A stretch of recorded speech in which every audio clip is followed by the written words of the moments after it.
الخير، عاملين ايه؟ كله تمام. طبعا انا بقى النهارده معايا صديقتي وحبيبتي لقاء سودان. ازيك يا لقاء؟ ازيك يا عبدو؟ عامله ايه؟ الحمد لله كله حلو. طبعا انا النهارده بقى طالع، يعني انا اللي عايز اقول لك بقى انا المذيع النهارده. المره اللي فاتت انت كنت المذيعه، ايوه، تمام، ومسكتيني طبعا بقى اسئلتك الحلوه اللي لمعتني الصراحه يعني. انا جايه لمعك. وانا موافق وانا موافق. عامله ايه؟ الحمد لله كله حلو. كله بخير؟ انا قاعده قلقانه منك، ليه؟ مش عارفه، حاسه كده انك يعني. ناويلك. ايوه. انا قاعد بحضر لك الموضوع ده بقالي مثلا عشان نطلع البودكاست ده بقالي اكتر من اسبوع، عشان آه، الاول اعرف اجيبك بس. يعني عشان ماشي. اعرف اجيبك عشان عارف انت على طول مشغوله. طبعا ربنا يكرمك يعني والتوفيق دايما. ميرسي يا عبدو. فعشان اجيبك بقى ايه وانا اللي اسالك يعني. لا، انت لو كنت قلت لي انا عامل غدا ولا حاجه كنت جيت على طول، كفته سبت برضه. اللي ورايا. كفته. سبت اللي ورايا اللي قدامي وجيت. لا انا عايز اقول لك يا بجد انت من اعز الناس على قلبي، وتعرف ان انا بحبك قد ايه. وانا كمان وفي والله. صداقه بيننا وبين بعض قويه دي جدا. حقيقه. حقيقي. وانا مبسوط باللي انت بتعمليه حقيقي بجد. وعايز بقى اسالك على حاجات كده. انا يعني انا كعبد الامير انا اللي عايز اعرف في الحته دي. ها. النهارده مثلا لقاء السودان بقت ما شاء الله في الاعلام قويه جدا الحمد لله. بجد. يعني طبعا احنا كنا متابعينك بقى في التمثيل والحاجات دي، وما شاء الله طبعا كنت البنوته الاموره الجميله اللي كله بيحبها. ترفيق. لا انا عايز اعرف حته النجاح مره واحده في الاعلام ده جت ازاي؟ جت من ان هي الناس متفاجئه بيا، بس انا امم. بقدم بقالي كتير قوي. وهقول لك على سر بقى. اتفضل. وانا صغيره، ودي حاجه ما حدش يعرفها، كنت بجيب ورق كتير قوي فاضي واقعد اكتب كلام وسكريبت، واجيب حاجه اعملها ميكروفون واعمل نفسي ان انا بذيع. دي اللعبه بتاعتي في البيت، كنت العب لوحدي كده، اقفل على نفسي واقعد اعمل ان انا مذيعه. وزمان بقى كان من بابا وماما في السعوديه، اللي عمه ومش عارف مين وايه. اه. فان انا ابقى مذيعه دي حاجه بفكر فيها من زمان، مش جديده عليا ومش موضه زي ما بعض الناس اخدوها، انه حد يجيب لك فرصه تبقى مذيع فتبقى مذيع. بل بالعكس، خدت مني وقت. ولما الناس عرضت عليا، انا على فكره بتعرض عليا ان انا اشتغل مذيع بقى لي اكتر من 10 سنين، بس انا كل الوقت ببقى قلقانه، مم. عايزه لما اعمل حاجه تبقى حاجه مختلفه وتنور. مم. انا وانا صغيره في برامج الاطفال كنت بعمل برنامج اسمه البرلمان الصغير، كنا بنبقى فيه مذيعين واحنا اطفال، وده كان برنامج مشهور قوي لجيلنا. مم. قدمت حاجه اسمها زهره من بستان مع استاذه صفاء ابو السعود، كان 30 حلقه. وعملت لقاء مع نجيب محفوظ مم. وانا يمكن صغيره، يمكن عندي 11 سنه تقريبا. ومع محمود الخطيب، كابتن طبعا محمود اسطوره، الخطيب طبعا طبعا. اسطوره طبعا. و فانا على ما ولما كبرت شويه دخلت فنون مسرحيه، كنت انا دايما معظم حفلات المعهد لما يبقى فيه مهرجان انا اللي بقدمها.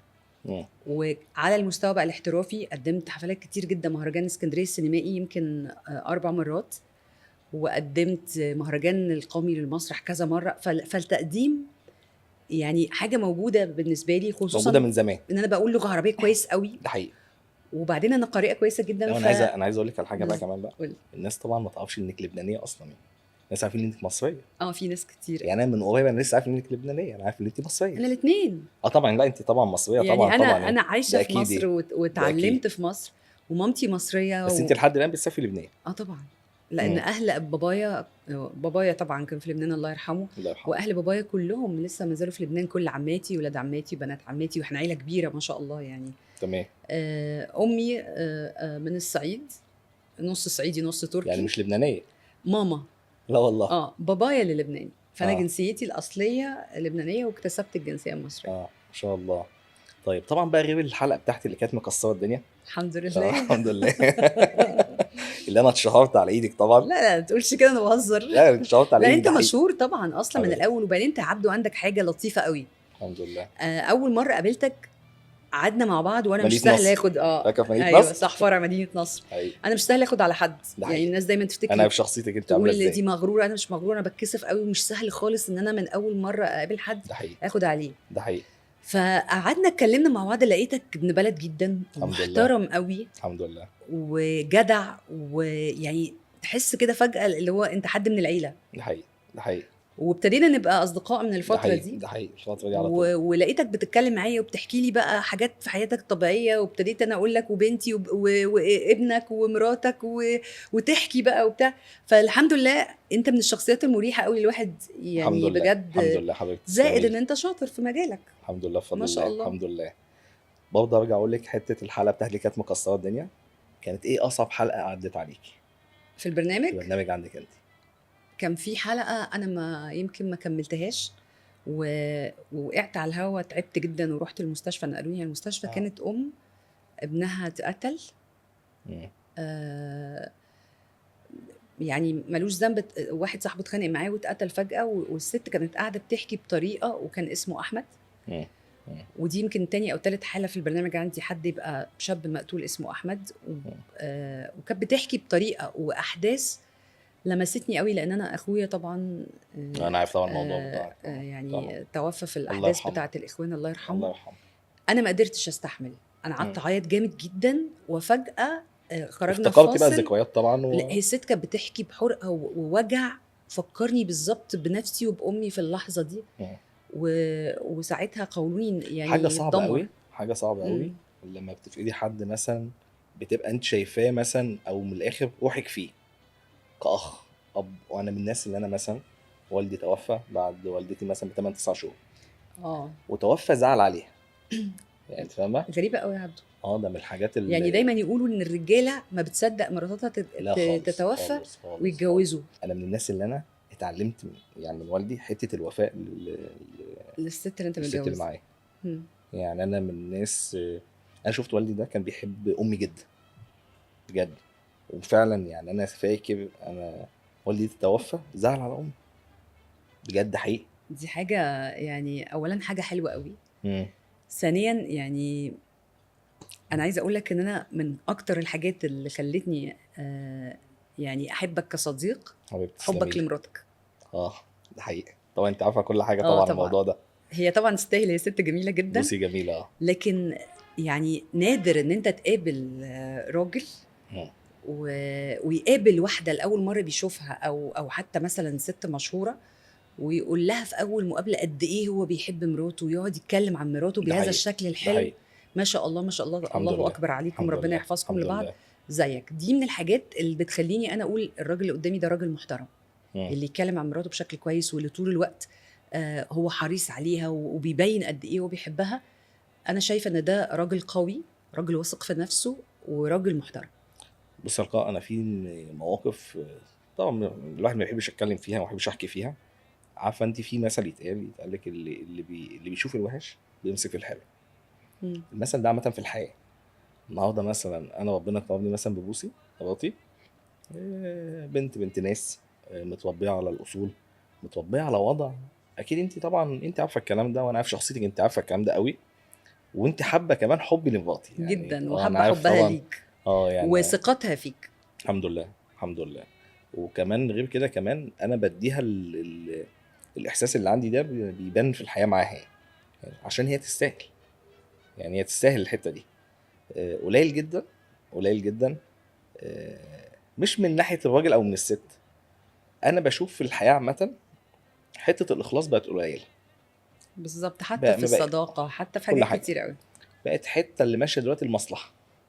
فعلا. النهارده مثلا انا لقاصدان مثلا صاحبتي، وفي صداقه بيني وبينها قويه، في ود وفي حب، مش مقابل حاجه. مم. احنا مثلا ممكن نرفع مع بعض على التليفونات، بنطمن على بعض دي حبا في حقيقه، بعض. دي حقيقه. انا بطمن عليك، مش عايز منك حاجه ولا انت عايزه مني حاجه. ودي انا ال- شايفه ان الحاجات دي اللي بتدوم فتره ده حقيقي، طويله. ده حقيقي. انا النهارده يوم ما عاوز حاجه مثلا من اللقاء، برفع سماعه التليفون، اعمل لي كذا كذا كذا، بحب وود. انت فاهمه؟ مم. ده القليل اللي بقى في الحياه. الحياه دلوقتي بقت ماشيه على مصلحه مصلحه مصلحه. بالظبط، وبايقاع سريع، وفعلا حتى تلاقي ناس يعني تحس انهم اتغيروا او اتحولوا. ده حقيقي، ده حقيقي. انا من الناس اللي بشوف حته الاخلاص في كل حاجه مطلوبه. ولا انت ايه بالظبط رايك؟ جدا. يعني انا شايفاك مثلا مخلص في عملك قوي. ده حقيقي. وجيت لك كذا مره عملت عربيتي، مم. بشوفك قاعد يعني كلمك عبده، انا عايزه اعمل حاجه في العربيه، عدي على المعرض، مين هناك؟ تقولي انا هناك. مم. دي حاجه مهمه قوي، ان صاحب العمل يبقى موجود في مكان شغله مع العمال شايفينه طول الوقت. وده بيبقى نجاح، خلي بالك. بالظبط. يعني النهارده احنا اتربينا اللي احنا مثلا يعني ايه ننزل ايام زي ما كنت في طنطا، انزل زي افتح باب محلي. يعني انا اللي انزل افتح باب محلي، ما اخليش حد يفتحه. تخيل انا لحد الان هو عندي شركات وعندي فروع، اي فرع انا بنزله انا بنزل افتحه. طب دي حاجه جميله قوي يا عبدو. طبعا. بتحس انها يعني اصل انت دلوقتي لما قلت لي بحسست ان هو كانك انت اللي بتفتح باب الرزق ده بتاعك. حقيقي. وفي حاجه في السوق يتقال لك او مثلا يتقال لك ايه، العتبه لصاحبها. الله، حلو المثل ده. يعني ايه العتبه لصاحبها؟ يعني المكان ده رزقه لصاحبه. فانا مقتنع بالحته دي جدا، خلي ما بالك. شاء الله. حته اللي انا اصحى بدري وانزل افتح بدري، هي الصحيان بدري اصلا دي الرزق بركه. بيتوزع بدري. بركه. ده حقيقي. النهارده مثلا انا ما ينفعش، رغم ان انا عندي ناس شغاله تحت ايدي كتير مم. وناس بتفتح الفروع وناس بتدير الفروع، انا عمري ما توقعت ولا تخيلت ان انا انزل مثلا في يوم الساعه 12 واحده بالليل، 12 واحده الظهر. انا اي فرع بنزله الساعه 9 اكون موجود في المكان. وده بيدي غير انه مصداقيه ان اي حد بيتهيألي زبون يجي يلاقي صاحب المكان في المكان، دي حاجه تطمن على فكره. اي طبعا عميل بيطمن لما بيلاقي صاحب المكان موجود. ليه النهارده مثلا انا كمان انا كعميل رايح مكان معروف وليه اسم، لما الاقي صاحب المكان موجود انا بطمن. ليه؟ النهارده بحس ان الاداره من صاحب، ما هو اللي هيخاف على المال هو صاحب المكان. طبعا. تمام. مفيش شك. النهارده لما بروح مكان والاقي صاحب المكان موجود انا بطمن، عشان عارف ان حاجتي في امان، صاحب مم. المكان موجود. ودي حاجه بتبقى كويس، يعني انت فاهمه. كويسه للزبون، وكويسه كمان ان العمال طبعا. برضو كل حاجه. شايفين صاحب المكان، حاسين ان هو كل حاجه. قريب ليهم، انت جنبهم بقى مع الوقت معاهم. بالظبط، انت مع الوقت ازاي بتعرفي تطلعي من تحت ايدك اداره قويه. مم. يعني النهارده مثلا انا مش مثلا انا عندي 7 فروع، ما شاء بفتح الله. التامن وبفتح التاسع، انا مش هينفع ابقى في السبع 8 9 فروع دوت موجود. طب بتوفق ازاي يا عبدو؟ ما شاء الله بين هقول فروعك لك. ده، انت كمان عندك فرع في طنطا، انا فرعين عندي في فرعين في طنطا. طنطا. فرعين في طنطا اه انا صح. عندي فرعين في طنطا. النهارده انا تحت ايدي اداره قويه، اداره بالمعنى اللي انا بقول لك ايه، اللي احنا مربينهم. النهارده احنا مفهمينهم اداره الاماكن دي بتبقى ماشيه ازاي. النهارده في خطوات كده، بلان كده احنا بنمشي عليها، 1+1 بيساوي 2، خلاص مش هينفع يبقى 3. انت فاهمه؟ يعني انا من الناس اللي بحط في حته، في الناس اللي عندي اللي شغاله معايا، حته التعامل مع العميل باحترام. دي اهم حاجه عندي. النهارده لازم يبقى انت اسلوبك حلو مع العميل. لازم العميل يبقى واقف مرضي وماشي مرضي. بس على فكره بتهيألي هم بيتعلموا الحته دي منك انت كمان. طبعا. لان انا لما بنزل بلاقيك طبعا. انت نازل واقف بتتكلم مع الناس ده وبتاع، حقيقي. مش عايش ده حقيقي. لا انه لا انا صاحب خالص. مكان وانتوا اللي خالص تتعاملوا مع خالص الناس خالص. وبتاع، فبلاقيك يعني في وسطهم طول الوقت. النهارده العميل اللي جاي عندي في مهنه البروتكشن دي، او جاي عند عبده الامير، اللي جاي ده النهارده بيدفع مبلغ كبير. مم. الطبيعي هو عايز قدامه خدمه في العربيه وخدمه في التعامل. يعني فاهمه؟ طب انا عندي سؤال قول. والله، وده يعني احنا يعني مش مرتبين اسئله ولا حقيقي. حاجه، ده بس حقيقي. انا عندي بقى سؤال كلقاء، علشان انا بقالي فتره عايزه افهمه. تمام. ايه الفرق بين النانو سيراميك؟ عشان انا اه قلت لحد من اصحابي انا عملت العربيه، فقال لي نانو سيراميك ولا ولا بروتكشن؟ بروتكشن. وما وطبعا قال عرفتش لي طبعا. بروتكشن عند عبده الامير عشان عارفين ان احنا حبايب. طب ايوه. مش عايزه اعمل لك دعايه. طيب ماشي. انا عايزه اعرف ايه الفرق، لانه عايزه اعرف، انا بحب افهم حاجه عن كل حاجه، فانا لازم افهم عشان لما تسالي السؤال ده تاني اعرف ارد. بصي، النانو دي هو ليكويد بيتحط على العربيه، ماده سائله زي البولش. شفت البولش اللي احنا بنلمع بيه العربيه بالسو ده؟ هو النانو عامل زي كده. النانو ده بيدي لمعه للعربيه، لا اكتر ولا اقل. مم. غير الافلام الحمايه او البروتكشن. البروتكشن ده سكرينه، ماده بلاستيك بتتغطى بيها العربيه كلها، زي السكرينه بتتحط على الشاشه، زي اللي تتحط على شاشه الموبايل بالظبط. طول ما السكرينه دي محطوطه على الشاشه، خلاص الشاشه في امان بخير. هي البروتكشن كده بالظبط، بس ليه وقت معين لازم يتشال. يعني في ضمانه، في حاجه 5 سنين، في 10 سنين. علشان الشمس، احنا عندنا في مصر الشمس قويه عشان قوي. الشمس والعوامل الجو والفوطه الزفه اللي بيستعملوها والكلام ده كله، ما ينفعش الفيلم ده يقعد اكتر، مثلا ضمان 5 سنين، ما يقعدش اكتر من 5 سنين. بس هو في ميزه بقى حلوه بقى. ايه بقى؟ انك جيتي مثلا شلت الفيلم ده بعد 5 سنين، بتلاقي العربيه اكني مطلعاها من الاجانس زيرو، بتحافظ عليها زيرو. من الكرابيش طبعا والحاجات دي. طبعا طبعا. النبي ده احسن، انا جه مره حد بمفتاح، لا ده في كتير. طفل صغير كده يجرح الدنيا وجاب كلها. لي العربيه المرسيدس من اولها لاخرها. ده حقيقي. عشان ده كده حقيقي. قلت مش هجيب مرسيدس عارفة. تاني. لا انا راكب مرسيدس بقى، انت عارفه ان انا بحب المرسيدس. ماشي يا سيدي. النهارده الفيلم الحمايه بقى بند اساسي في العربيه خلاص. مم. يعني النهارده بقى الفيلم الحمايه بقى بند اساسي. طب دلوقتي انا عندي حاجه، عشان انت بتقول انا من طنطا وانا قلت اه لك الكلام ده، وانا عايزه بقى اشهد الناس. اه عبدو، انا طلبت منك ان انا اروح ازور السيد البدوي. ده احنا عنينا، بس احنا لو امتى قلنا احنا لو هتقولي انا لو قلت دلوقتي؟ امتى؟ انا لو قلت على الميعاد هتلاقي طنطا كلها مستنياك. اه ماشي، ما عندي، لا خلاص يعني شوفي ممكن انت ازوره فاهم، وبعدين بصي شوفي فعلا قريب ونتصور هناك، وهنعمل حلقه انا وانت هناك في طنطا اه في اللي انت السيد، موجوده في والله طنطا. العظيم انا نفسي جدا اروح شوفي ازور انا عارف السيد ان انت قايله البدوي. لي من فتره الموضوع ده، اه وانا عارف ان انت مشغوله الصراحه. ورز معمر، يعني لا لك ان انا عايزك رز معمر والزرع في طنطا. وحمام وحمامه انا احب الاكل قوي. لا لا لا مش، لا خلاص والله شوفي في اي وقت اللي انت عايزاه. مم. انت تشرفي طنطا كلها يعني. ربنا يخليك يا عبد. وخلي بالك انا عايز اقول لك على حاجه بقى، انا طبعا انت عارف ان انا طبعا اساسي من طنطا، مم. وانا عايز اقول لك ان طنطا فعلا بلد جميله يعني، بلد هاديه وهي صغيره، وبلد ناسها حلوه جدا، ومفيش حد بيطلع من طنطا الا لما تعرفي اللي هو ناجح. يعني اي حد ما بيجي شاء القاهره الله. بالذات طنطا، يعني اللي يطلع من هنا ليه طبعا بقى احنا، اشمعنى بالذات هقول لك طنطا؟ ليه، احنا بنطلع مركزين قوي، احنا بنبقى قويين يعني انا كان عندي مهنتي في مم. طنطا، عندي فروع في طنطا، مم.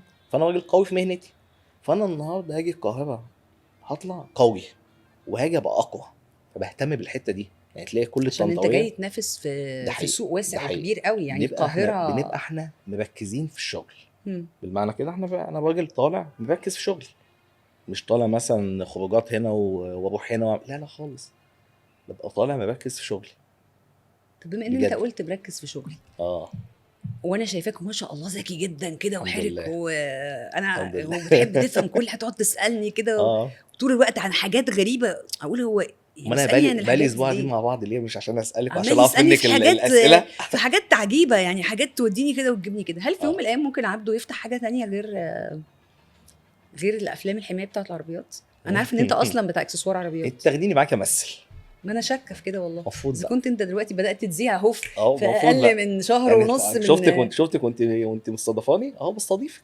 انا في اقل من شهر ونص عشان تعرف ان انا بتتعلم شاطر بسرعه اهو. قوي، اه بتتعلم بسرعه، ده اه يخوف. لا لا يعني انا من الناس اللي بحب العقارات قوي، اه انا فلو في عايز يوم من اعمل بيزنس في الايام العقارات. بزنس في العقارات، خدني اه معاك يا سيدوني ده والنبي. احنا عينيا يا نهار ابيض، وانا ما استغناش عنك.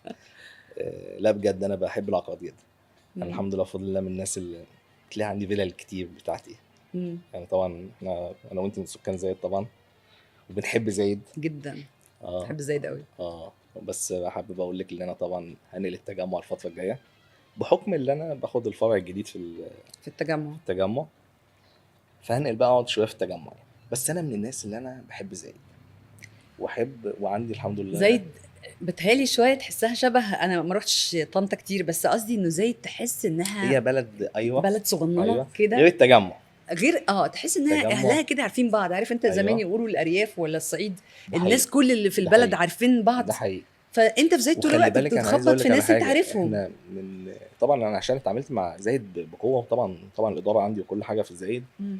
تحس ان السكان زايد ناس لطاف في التعامل، دي حقيقه. ناس مؤدبه، ناس جمال وبسيطه جدا مهما جدا، كانوا رغم ان مستواهم هم المادي يعني مستواهم عالي. المادي قوي جدا، خلي بس بالك، هم بس بسطة ناس جدا، بسيطه ما جدا. تبقاش عارف مين ده حقيقي، مين صاحب ملايين ومين عادي موظف، كله لا بيتعامل وخلي بالك برضه نفس عشان بتوع الحكايه. التجمع ما يزعلوش، اصل ليه حبايب جدا في التجمع كتير لا جدا، لا، بس هي بس التجمع هقول لك هم عامله ناس، زي هم حبايبي ايه زمان، زي الزمالك لا انا بشوف، خلي والمهندسين. بالك انا عايز اقول لك على حاجه، انا بشوف دلوقتي الزمالك والمهندسين هم كلهم جم زايد. ما هو الزمالك صح مهندسين جم زايد، بس قصدي زمان كانت الناس تقول لك ايه، يا سيدي ده من مصر الجديده ولا من الزمالك، اه على اساس ان هو يعني من حته عامله ازاي. اه مصر الجديده معظم سكان مصر الجديده نقلوا التجمع. مصر الجديده ومدينه نصر، بالظبط المعادي، كل ده راح المعادي. التجمع. انما ده حقيقي خلي وسط بالك. البلد والدقي والمهندسين والجيزه كلهم راحوا ناحيه بس انا عايز اقول لك على زايد. حاجه بقى، ايه؟ انا من الناس اللي انا كان نفسي اقعد في الزمالك، تصدقي؟ طبعا الزمالك تحس الناس بتوع كده. الزمالك دول فعلا هم الباشوات البلد، صح كده؟ توافقين انت في الموضوع ده؟ اه الزمالك باشوات البلد. مع ان انا مش من الزمالك يعني. لا انت طبعا باشا طبعا. إيه، لا انا بجد اتعاملت مع الناس بتوع الزمالك دولت، ناس جمال، رغم ان انا سالت هناك العقارات غاليه جدا، هي غاليه جدا اوفر طبعا. قوي. بس مشكله الزمالك دلوقتي انها يعني بحسها حلوه قوي، بس ما بقتش تنفع سكن لانها زحمه قوي. يعني بقت منطقه زحمه جدا، لكن هي طبعا زحمه هي بس، تحسها كده زي ايه، لوحه كده ده حقيقي، حلوه ده حقيقي. انا يعني. ليا ناس اصحابي من الزمالك، اللي انا بقولهم لك بقى الناس اللي هم الولاد الناس المؤدبين، وخلي بالك بقى مش مم. لازم يبقوا مبسوطين ماديا.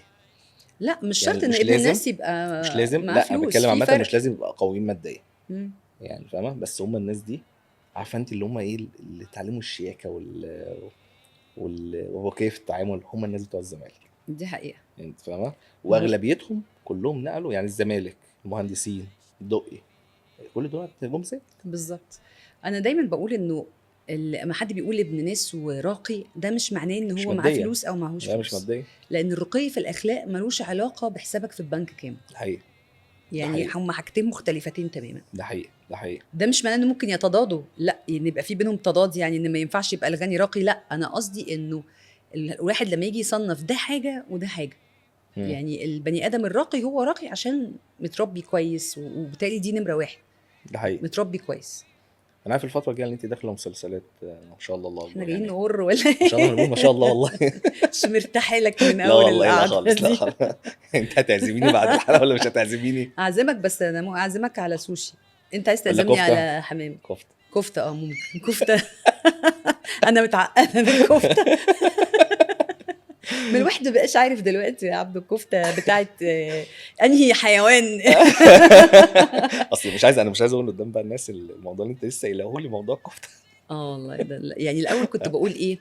انا لا ده جت بالمناسبه بقى، كانت لقاء بتكلمني لسه قبل ما نطلع البودكاست، بتقولي لي على موضوع قريت واحده في الغربيه، الغربيه ولا طنطا؟ في الغربيه. الغربيه لو طنطا ما كنتش قتلت قعدت على فكره، كنت مشيت. قتلت لا ده واحد. واحد قتل ايوه. مراتاته ولا قتل 5 ستات. 5 ستات، هو متعقد، هو وقطعهم. عنده عقده من الستات، وقطع وقطعهم وعمل كفته. وعملهم كفته. عرفت بقى انا ليه اكلت كفته في طنطا؟ عمري. يعني انا بقالي فتره ما باكلش كفته. ليه؟ لان اما طلعت موضوع الحمير ده اه. قلقت. ليه؟ لان الكفته انت مش عارف، يعني يقولوا بس اصل اللون، ما هو في بهارات وبتتحط ممكن تغير اللون. مم. مم. وبعدين لقيت بيقولوا كلاب، وبعدين شويه قال لك مش عارف القطط ما بقتش موجوده في المنطقه الفلانيه، بعدين دلوقتي كمان بقى بني ادمين. ده انا مش هلمس الكفته دي مش بره هتلمسيها البيت. خالص. قولي لي بقى ايه إيه الجديد انا المسلسل بعمل الجديد اللي دلوقتي، بتعمليه؟ بصور يعني بقى لي شويه في مسلسل اسمه وادي النحل. تمام. والجميل قوي بقى في المسلسل ده ان كله صحابي. اه. يعني حقيقي حاجه حلوه قوي لما تبقى بتشتغل مع ناس هم اصحابك قوي. لا، واللي انا شفته كمان فيه كمان، يعني برضه دي حته انا حبيتها فيه وتعلمتها منك، اللي انت مخلصه جدا جدا جدا لاصدقائك. دي حقيقه. بجد والله. طب اقول لك على حاجه، واول ما بقول لك الكلام ده، قولي. انا اول التعامل معاكي حسيت ان انت ايه، حد قوي، مش حده، بلاش كلمه تنكه. حده، ممكن تنكه شويه، بس ايه، ما بتتكلميش قوي، يعني ايه، ما باخدش على الناس ما بسرعه. اه. بس سبحان الله، ما بعد بقى كده في لقيتني صداقه، خلاص بقى رغايه احنا بقى. حبايب بقى مع بعض بقى، خلاص ما نقدرش. ودي حته حلوه فيك، اللي انت حته اللي انا عايز اقولها لك، حته الاخلاص لاصدقائك. آه، بص الحمد لله رب العالمين، الواحد مش بيشكر في نفسه بس. انا شايفه احنا في وقت انك تلاقي حد جدع وراجل ومخلص، راجل في تصرفاته، يعني وتلاقي ست مخلصه وحلو. انا من الناس اللهم لك الف حمد وشكر من نعم الحمد ربنا لله. عليا الحمد الكتير. لله. نعمه الصداقه، ان انا ربنا رزقني بعدد كبير من الصحاب. ما شاء الله. الحمد لله. ما شاء الله. صحاب ما شاء صحاب. الله. وبعدين انا لما كل ما الواحد بيتقدم في السن وبيجيله تجارب كتير، بيعرف ان في فرق كبير قوي ان انا يبقى في حد صديقي، وحد صديقي وآمن ان انا اخرج معاه واتشاف، يعني فلانه لقاء ويبقى صاحبي. وفي فرق بين انا دي ناس بتاعت خروجه، دي ناس بتاعت عزومه، دول زملاء بس، دول معارف. يعني زمان ما كانش عندي التصنيف ده، كنت بقول وانت على بتعرفي كل الناس تصنفي الوضع صحابي. ده كده؟ دلوقتي بقيت اعرف. الاول كانت كل الناس صحابي، لحد ما اتصدم اتعلمت انه لا، مش كل الناس صحابي. وبعدين لقيت قريب قوي حد بيقول لي ده الواحد لو لقى 3 مخلصين يبقى كده ربنا بيحبه قوي. لا اللهم لك الحمد والشكر، انا عندي مجموعه كبيره من المخلصين وعشره. يعني مش عايزه اقول لك كام سنه، يعني عندي اصحاب بقالهم حاجه و30 سنه. ما شاء الله. يعني عندي اصحاب من حاجه و30 سنه. ما شاء الله. وانا رايي ان الواحد لازم لما يلاقي ناس مخلصه وشبهه، ولازم يمسك فيهم. شبهه بمعنى ايه؟ يعني انا مش لازم ابقى قدام صاحبي متطابق معايا بالملي او ما فيهوش عيوب، لا، كلنا فينا عيوب، بس حقيقي. المهم ان انا يعني دايما عندي مثل كده، صاحب صاحبك على عيبه. خلاص انا عارفه عيب فلان كذا، معترفه بيه، مش هغيره، وما مم. ينفعش ان انا اغيره. هو لا، انا واخداه كده بعبله زي ما بيقولوا مم. يعني، وده عيبه خلاص. زي ما انا مثلا عيبي كذا، مم. فلان عيبه كذا، خلاص احنا قابلين بعض على هذا الوضع. والعلاقات اللي بتبقى الناس متقبله بعضها بكل الاختلافات من انجح العلاقات، ان بس انت انا عايز تبقى اقول مش لك على داخل حاجه، تغير في انا حد. انا مختلف معاك في الحته يعني دي. مثلا عبده شاطر، ما تتعاملش معاه في فلوس مثلا. هتفضحينا قدام الناس. ما تاكلش من عنده كفته. والله كفته، لا كفته دي خلاص ممنوع بقى. طب انا مختلف معاك في الحته دي. ليه بقى؟ انا من الناس اللي انا مثلا لما بلاقي حد فيه عيب او في حاجه مش عاجباني ما احبش اتعامل معاه. في فرق ما بين تعامل وفي فرق ما بين صداقه.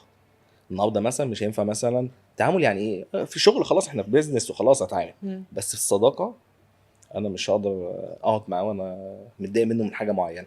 لا، في فرق يا عبده بين ان انت متضايق منه من حاجه معينه، وانه مثلا فلان الفلاني ده مثلا يعني حريص في الفلوس، خلاص. بس هو قصاد ده، انا كصديقه ليه مثلا ما عنديش تعاملات معاه في الفلوس، لكن مم. كصديقه ليه لما بحتاجه بلاقيه جنبي. اما بيبقى في موقف بيقول لي الحقيقه، وانا احب الناس اللي تقول لي الحقيقه جدا حتى لو هيضايقوني. يعني ما الاقي حد من اصحابي مكلمني، ايه يا ستي اللي انت عاملاه ده، ازاي تطلعي مش عارف كذا، او ازاي تلبسي كده. انا اصحابي على فكره بيعاتبوني ساعات على لبسي اكتر من اي حد.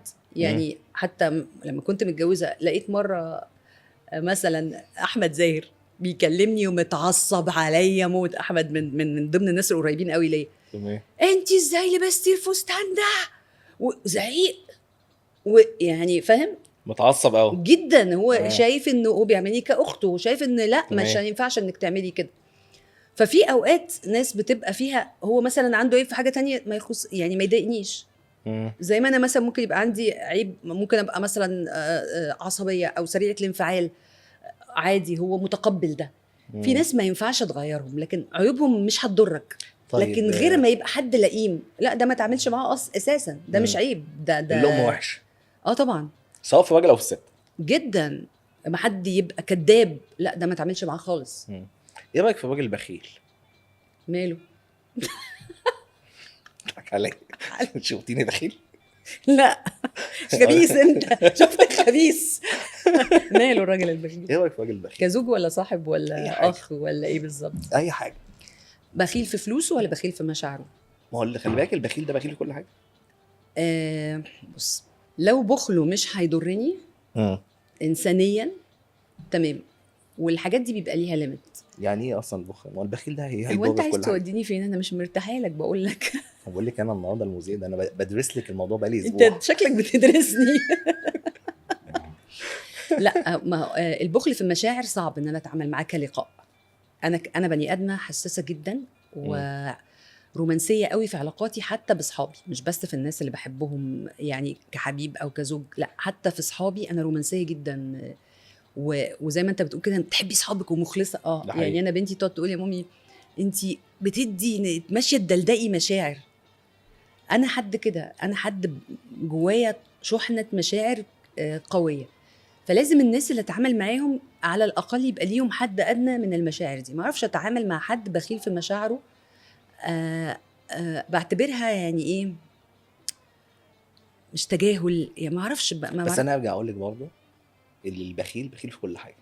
ده احيانا. بقى لا مش احيانا. اه لا البخيل بخيل في كل حاجه. النهارده ممكن ما يقولش كلمه حلوه عشان هو بخيل. ممكن ما ما يطلعش في حاجه ناس، من ما جوه هو عشان بخيل. بخل المشاعر ده صعب قوي. ما هو بقول لك بخيل في كل حاجه. بخيل في كل حاجه. والفلوس برضو، ما هو في برضو حدود، ما نقدرش نصنف نقول في ده بخيل قد في ناس بخل على نفسهم، في ناس بخل على اللي حواليهم. يعني في واحد تلاقيه بيلبس حلو جدا وشياكه ويدفع في الحاجه بتاعته في لبسه ملايين، لكن لو حد طلب منه 10 جنيه ما يديهالوش. وفي واحد حتى ما يصرفش على نفسه ولا على اكله ولا على شربه.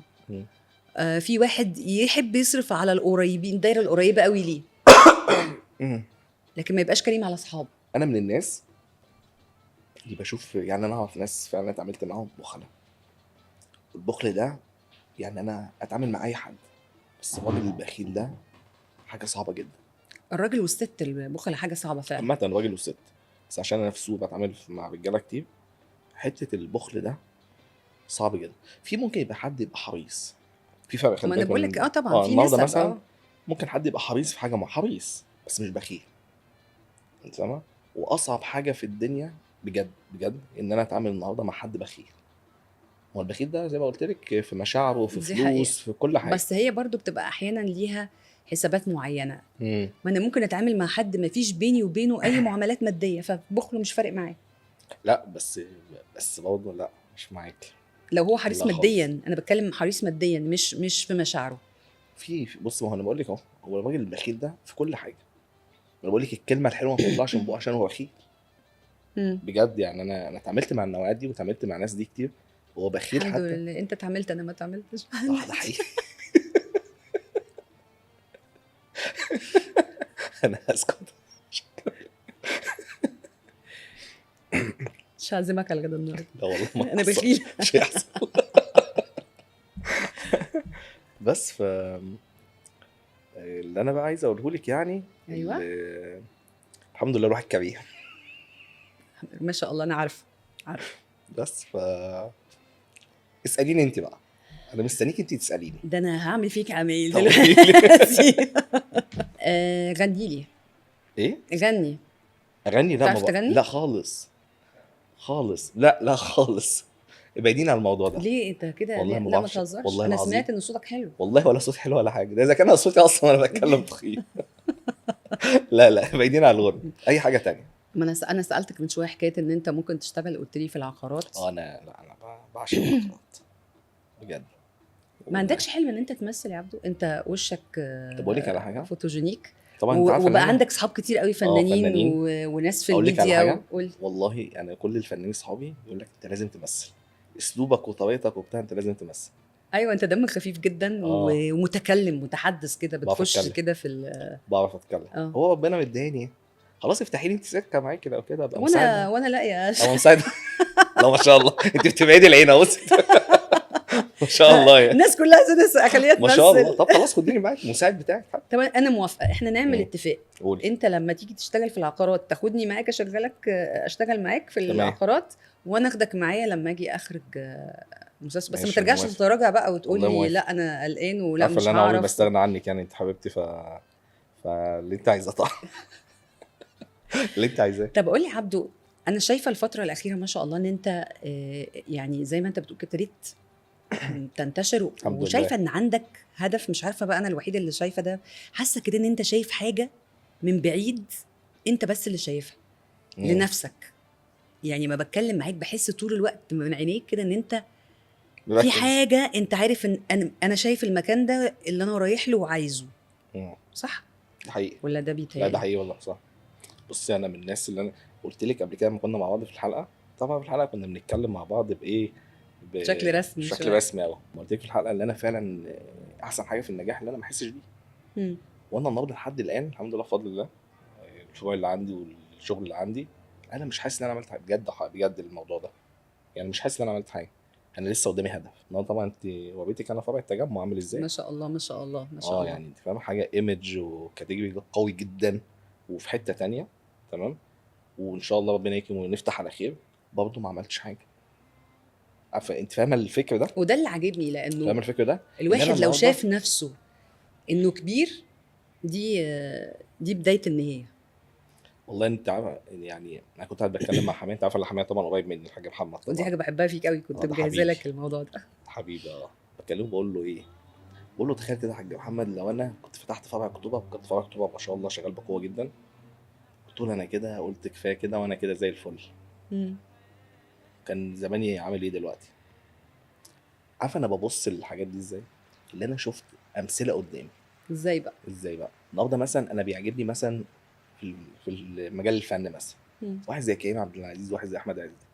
الناس دي شغاله ما تتكلمش شغاله على نفسها. بقوه، مم. ما تتكلمش، ما تلاقيش طالعه في اللقاء بيتكلم يقول لك انا مش عارف بعمل ايه وبسوي ايه وبتاع، او يطلع يهاجم مين، او يطلع طوب الارض ممكن يقعد مثلا يغلط فيه ويخبط فيه، تمام، بس هو ما بيردش، هو راجل مركز في شغله. وفي المقابل بقى الناس تانية طلعوا كلموا خبطهم بس. خبطهم وقعوا مش عارفين يقوموا تاني.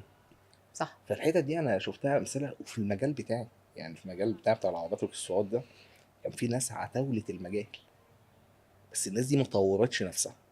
الناس دي وصلت لمرحله الناس كلها بتتكلم عليها، واسامي كانت اسامي قويه، مم. بس هم ما طوروش نفسهم. النهارده انا مثلا بشوف مثلا مثلا زي مثلا قصر الكبابجي، هناك احمد الباز من عندنا من طنطا. والله. مم. مم. والناس عمره دي ما عزمني. عزم الناس كلها على الملوخيه اللي وانا ما بالتش. اتعزمتش. يعني اغلبيه الناس اللي هم الشركاء هم كل اغلبيتهم من عندنا من طنطا، يعني شادي والناس دي كده، وناس مم. حبايبي واخواتي يعني. الناس دي ناجحين ليه؟ ليه؟ الناس دي ما يعني تشوفي الماركتنج بتاعهم طول الوقت شغال، طول الوقت شغال، وبيعملوا جديد، ما بيقفوا. يعني مثلا مش وصلوا لهدف معين، والنجاح مش في فلوس بس. انا النهارده انا راجل بيخش لي فلوس وبكسب الحمد لله، ما اقولش بقى ايه خلاص كفايه. انا الحصاله بتعد، اقول كفايه؟ لا، بعمل حاجات جديده تقوي الاسم وتقوي الوضع بتاعي، تمام، عشان احافظ على الكيان بتاعي. انت فاهمه؟ فده مم. اللي كان عاجبني في الناس زي قصر الكبابجي، زي محلات تانية، زي فروع تانية، زي دنيا تانية. ان النهارده مثلا ازاي انا اوصل لمرحله احافظ على الوضع اللي انا فيه، يعني لا فاهمه؟ انا شايفاك مش حاطط لنفسك مفيش ليميت، ليميت، مش حاطط وفعلا لنفسك وده حقيقي. حدود. انت عشرتيني واحنا مع بعض اهو. انا النهارده مش حاطط لنفسي ليميت، وما ينفعش احط لنفسي ليميت. ما أنا لو حطيت لنفسي ليميت انا اقف عنده، يعني فاهمه؟ بس النهارده ازاي مثلا اوصل مثلا افتح فرع تجمع، افتح فرع مثلا في السعوديه، افتح فرع في دبي، هل كده هقف؟ لا، اشتغل. طول ما انا فيا الصحه، طول ما انا الدنيا شغاله، خلاص انا وما شغال. بتعمل ما بتاخدش مجهود حد، ده ده مجهودك نهائي. ورزقك طب وبتشتغل انت بدراعك، عارفه يعني انا شخصيتي، شايفاك بتشتغل بدراعك. انا عمري من ساعه ما قعدنا مع بعض وكنا مع بعض على طول في زايد، عمري جبت سيره مكان بتاع بروتكشن ولا لا جبت بس سيره تاجر. عمرك ما جبت سيره حد اصلا عمري باي حاجه وحشه عمري بصراحه، ولا في او بروتكشن ولا في بالعكس، غيره. بيجي يقول لي مثلا اسم كذا في البروتكشن، اقول له ده محترم، ده ناس جمال. بس بس بس وده دي اهم حاجه يا عبدو، ان الواحد يبقى بينافس نفسه ده حقيقي. مش بينافس نفس حد الاسم. تاني. لان انت لو خدت مجهودك وطاقتك في ان انت تحارب فلان وتحارب فلان، فقدت الوقت والمجهود اللي المفروض تشتغل فيه على نفسك وانت تنجح. انت مم. لما انت تنجح انت مش محتاج تحط فلان، انت خلاص انت ماشي في طريقك، ان شاء الله يبقوا 10 ناجحين كلهم، ما دام ما حدش فيهم هيتعارض مع او هيأذي حد. مم. ليه لا يبقى في 10 ناجحين، 5 اللي ربنا اللي بعد الرزق خلي بعته لك بالك. جاي لك انت، ايوه، مش هيروح لحد ايوه، تاني. طول ما انا بحب الخير لاي حد، انا راجل ربنا هيديني الخير. طب انا عايزه اسالك في حاجه مهمه قوي قول. بجد والله، ودي حاجه حقيقي انا كلقاء عجباني قوي. مم. الاكاديميه اللي انت عاملها اه، الاكاديميه دي جميله دي. عجباني جدا، وبعدين بسببك مم. انا كمل الرسائل اللي بتجيني ايوه. وحياه ربنا على الصفحات بتاعتي، عايزين نشتغل مع عبده. محسسني ان انا مثلا خلاص بقيت والله. هو الاكاديميه لسه ما فتحتش، احنا كلمنا الكول سنتر وقالوا لنا خدوا اسمنا وعملوا ده بالتفاصيل، يعني ده لاقي حد حقيقي، يقول ده حقيقي. احنا عايزين كذا، فاقول لهم كلموا يا جماعه، طيب كلموا حقيقي. كلمنا الكول سنتر يا استاذه وقالوا لنا يوم كذا. استاذه لسه ما فيش اخبار عن الامتحانات. كلمني عن الاكاديميه دي عشان بص، فكرتها انا عجباني بالفعل قوي. انا خلي بالك انا بدات اصلا في موضوع الاكاديميه، مم. وخدت مكان الحمد لله بفضل الله، زي سكن الناس بتوع الاكاديميه. طبعا انت عارف ان انا عندي عماله كتير، وعندي في كل فرع ليهم سكن، فخدت سكن للاكاديميه، يعني فاهمه؟ دي بدايه. وبدات اجهز الغرف بتاعتهم والحاجه بتاعتهم، بحيث ان الناس دي هتيجي هتسكن يعني تقعد في المكان، ويجوا يتعلموا على ايد فنيين قويين، مم. وفي المقابل ان انا بدي مرتبات. يعني انا بدي اصلا مرتبات، مش في ناس مش مصدقه، يعني لا في لا لا، ناس بدي بتبعت لي مرتبات. تقول لي هو بجد يا مدام لقاء هيدينا فلوس ولا هياخد مرتب. مننا فلوس على لا لا التدريب لا اللي لا علمه خالص، لا لنا؟ خالص خالص. بصي، مرتبات. انت وعدني. والله لا، وهنصور انا وانت، ما احنا قايلين هنصور. ماشي. بس المكان بس بجهزه، بياخدوا مرتبات، وفي مواصلات. يعني انا عندي العربيات بتاعتي شغاله في الفروع، بتروح توصل العماله وبتجيبها، عربيات بتجيبهم وتوديهم. يبقى انا كده وفرت لك مواصلات، وفرت لك سكن، انت فاهمه؟ وبتاخد مرتب. بس الفكره كلها بقى في ايوه ايه؟ بقى هو ده المهم. الفكره كلها في دي ايه؟ حقوق الناس، ايه ايوه. بقى اللي المفروض ان هم يعملوه عشان يستمروا النهارده انا ويحافظوا على مثلا الامكانيات اللي انت بتديها النهارده لهم؟ انا عامل مثلا بلان معينه، مثلا اللي هدخل مثلا 50 فرد، من 50 ل 70 ل 100 في خلال شهرين. النهارده مثلا ندخل مثلا 50 فرد، مم. انت قدامك شهرين. شهرين ده لازم الراجل الفني اللي هو بيعلمك ده لازم يقول عليك ان انت بقيت فني. وهي المهنه تتعلم سهل، بس هي عايزه تركيز، عايزه واحد مركز. انا ما ينفعش بعد الشهرين اسيبك قاعد معايا، لا، انا هدي فرصه لحد تاني، وهناخد اللي اتعلمه خلاص بقى هيبدا يتعمل لهم عقود، تمام، ومرتب محترم، ويشتغل بقى معايا. عقد بقى زي عقد احتكار، يعني عقد كذا سنه لا انه مش يفضل معاك مثلا انت. بيبقى مثلا من 3 ل 5 سنين. وعلى فكره ده حقك في اي تمام. حته في العالم، اللي خلي بالك بيعلم بقى، حد الصنعه شفت لازم على اكني الاقل يبقى ضامن من 3 انه ل يقعد 5 سنين، معاه. وخلي بالك زياده سنويه، مش مثلا هتاخد مرتب النهارده بكذا هتقعد الخمس سنين هو المرتب، لا زياده سنويه. مم. يعني فاهم، والعقد انا عامله عند ناس محامين مستشارين قويين جدا، ايه اللي هو اضمن حقي وحقك. النهارده مش هينفع اجي في يوم اقول لك امشي، ومش هينفع انت تيجي في يوم تقول لي انا ماشي. حلو ده. انت فاهمه؟ فبعد بقى العقد يبقى بتاعك على الاقل خلاص. الشاب ضامن انه يعني داخل جواز، داخل مشروع، داخل حاجه، انا بالظبط، ضامن ان انا شغال طول بالظبط، ما انا كويس بالظبط. ومحترم مواعيدي ومحترم اكل عيشي، انا موجود. النهارده بقى دي النقطه اللي انا بتكلم فيها. النهارده اللي انا بفتح مثلا فرصه عمل للشباب، فرصه كبيره ومرتبات كبيره ومرتبات محترمه. مم. فما يجيش مثلا شاب مثلا يجي يقول لك ايه اصل ما فيش شغل، هو قاعد على القهوه. انت فاهمه؟ إيه، محدش بيشغلنا، وانت قاعد لسه بتنام لحد الساعه 3 و4 العصر. ما هي دي بقى دي مشكله. مشكله. تلاقي في ناس كتير كده عايزه تشتغل مديرين على طول. وانا عايز اقول لك على حاجه بقى، الرك بيبقى على البيت نفسه. انا شفت الموضوع ده النهارده، مثلا في اب وام بيساعدوا عيالهم ازاي مثلا ينزلوا يشتغلوا. بيساعدوا ازاي؟ بيبقوا واقفين في ظهرهم. وفي اب وام يقول لك لا خليه نايم لحد 3 و4، ما هو اه انا بصرف عليه وانا قصرت في الصرف اه عليه. وانا لا، وغير كده كمان يقول لك ايه، بيجمدوا الناس، او بيجمدوا الشباب على وضع غلط، يعني بيزقوهم على وضع غلط. النهارده انا كنت راجل، كان ابويا راجل معلم في السوق، وراجل عنده تشتغل من انت عندك كام سنه؟ لا انا شغال وانا عندي 9 سنين وانا 8 سنين، كنت بنزل في الاجازات، انزل اقف اشتغل مع ابويا. ده حقيقي، يعني الناس لا على عامله فكره الكلام انا ده. عمري ما شفت حد بدأ شغل من وهو صغير الا لما هو ربنا كرمه. ربنا كرمه طبعا. وليه اسم هي قاعده، وشخصيه محترمه. بصي هي قاعده. النهارده السوق او التجاره، السوق اللي انا بشتغل فيه، مم. او اي تجاره حد بيشتغل فيها، بتبني شخصيه الراجل الموجود. النهارده انا طالع من صغري بتعامل بتعلم، بشوف، بكتسب خبره، خلاص انا بنيت شخصيتي. التعليم مش هيعلمك الكلام ده. صح. تمام. كليات إيه، القمه مش مش هتعلمك مش الكلام، لازم الكلام ده. تجربه. النهارده انت لما بتبقى راجل طالع شغال في سوق او في بيزنس، تمام، في نفس الوقت تبقى متعلم، دي بتفرق. انا معايا ناس شغاله اللي هو ماسكين الماركتنج عندي والدعايه عندي، كلهم ناس متعلمه تعليم محترم جدا، تمام، منهم طبعا ساره ومنهم محمد عاطف، يعني فاهمه الناس اللي ماسكين للشغل، لا الناس متعلمه. اه هما ممكن ما اتمرمطوش في السوق، بس هي شغلتهم مش عايزه مرمطه. عايز اقول لك إيه، السوق يديهم فكر معين، لا هم ناس متعلمه. ومفيش فتخيلي تعارض بقى. مع ان حد يبقى متعلم وفي كليه مهمه وكبيره وانه كان بيشتغل من وهو صغير، لا ما لا عادي فيهاش اي خالص. تعارض. هقول لك على حاجه، واغلبيه الناس الناجحه اللي تلاقيهم شغالين من صغرهم. دي حقيقه. انا من وانا عندي 8 سنين ونص ابتديت الفن، كان بالنسبه لي هوايه طبعا طبعا. لكن اعتماد كامل، وبقيت عارفه قيمه الفلوس ده وانا حقيقي. عندي 12 سنه. عشان كده ما شاء الله مكسره الدنيا. لا اله الا الله، الله اكبر ولا قوه الا بالله. انت اللي انت عايز ايه؟ انت اللي بتدخليني في المواضيع دي. طب بالمناسبه يا عبدو، انت قول. ما عندكش ناس بتشتغل بنات عندي كتير. فعلا؟ احنا عندنا فوق ال 100 بنت شغاله معانا والله، بتشتغلوا ايه بقى؟ في الماركتنج والسيلز اللي عندي كتير. اللي يقول لك بقى الموضوع ده محمد عاطف يعني. مم. اللي عندنا كتير، انا عندي شركه دعايه اصلا. والله طبعا. بس الشركه دي بتخدم فوقي بس، يعني يعني مش بتاعتك انت بس؟ بتاعتي بس، مش شركه لاي حد، اه الشركه بتاعتي انا بس. ده الشركه ذكاء دي برضه. كبيره خلي بالك، يعني ما شاء الله ده ذكاء فيها فوق ال 100 واحد شغال يعني. ما شاء شركه الله. كبيره. وده وانت على طول بتشوف الحمد لله الدعايه بتاعتنا. وبتقر عليا انا؟ ده انا غلبان. لا خالص، الله ربنا يزيد الناس كلها. يا رب.